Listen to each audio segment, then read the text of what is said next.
We are all exhausted. Between climate disasters, social fracturing, and economic instability, it feels like we are constantly bracing for impact.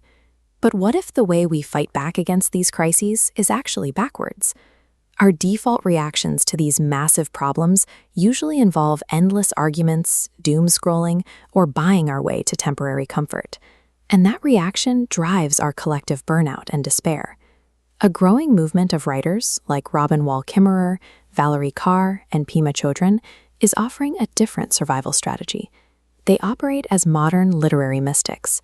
Archaic traditions often define the mystic as an ascetic who withdrew into a cave to escape the material world. Today, these writers plunge directly into social and ecological activism, using spiritual practice as a tool for endurance. Seeing the body and the earth as sacred establishes a new starting point for activism. This internal shift provides the mental clarity required for the heavy labor of collective liberation. So, how do you actually practice mysticism when you're stuck in rush hour traffic or trapped in a negative news cycle?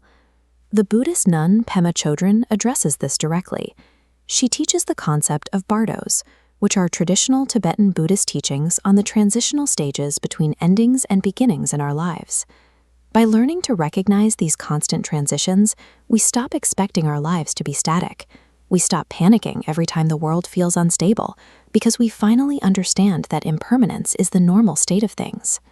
Chödrön outlines how our minds react to this instability. We default to two habits: grasping, which means clinging tightly to the things we want, and aversion, which is aggressively pushing away the things we fear. Take a second and think about your own daily routine. Which of those is your biggest hurdle right now? Grasping at what you want, or aversion to what you're afraid of? Let me know down in the comments. If we fail to identify this internal clinging and fear, we will inevitably project that same hostility and extraction onto the people and ecosystems around us. Grounding ourselves internally is only the first step. That inner stillness must translate into how we treat our neighbors. Civil rights lawyer Valarie Kaur saw the necessity for this firsthand. Growing up as a Sikh woman in America, she watched her community face a violent wave of hate crimes in the years following 9/11. She calls her philosophy revolutionary love, an active public labor that expands beyond personal emotion to influence social change. This practice is strict. It does not demand toxic positivity or polite compliance. Instead, revolutionary love is a fierce framework that actively requires us to process our grief and harness our rage into constructive action. Kaur's core directive is to see no stranger. It is the difficult choice to look directly at an opponent and decide they are a part of you that you do not yet know. Radical empathy is a strategic tool. It transforms opponents into interconnected participants, systematically dismantling the social isolation that oppressive systems rely on to survive.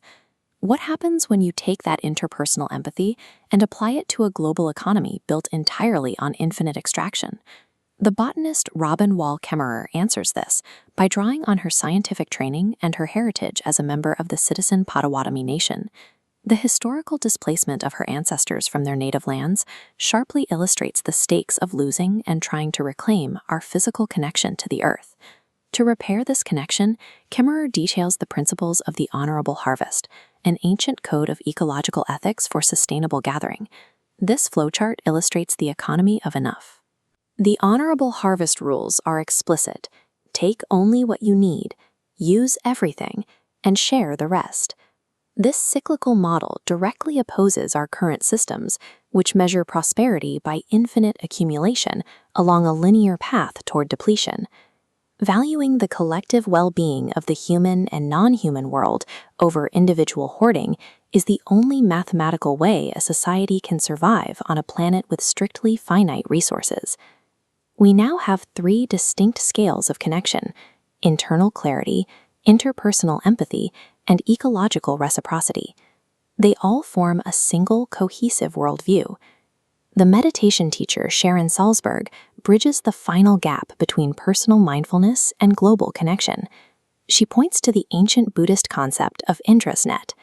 Imagine the universe as a vast, multi-dimensional web. At every single intersection of this web sits a clear, radiant jewel that perfectly reflects all the other jewels around it.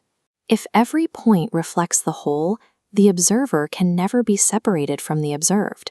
Your spiritual health is identical to your scientific and ecological health. True mysticism means recognizing that every personal action you take vibrates across that entire human and natural web. Living in true isolation is impossible. Kimmerer highlights a profound linguistic blind spot in the English language to show just how deep our disconnection runs. We default to calling nature it.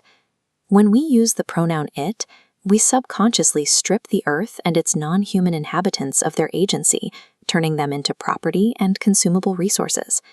Indigenous linguistic traditions, however, classify water, mountains, and trees as who. That single pronoun shift forces humanity to interact with the natural world as a living relative, rather than an inanimate commodity. Modern mysticism finds spiritual depth through an intimate involvement with the world, using wonder and reciprocity to navigate our shared reality. So here is a challenge for you today. If you were to treat the natural world as a who instead of an it, what is the very first thing in your daily routine that would change? Let me know in the comments and subscribe to keep reimagining the world with us.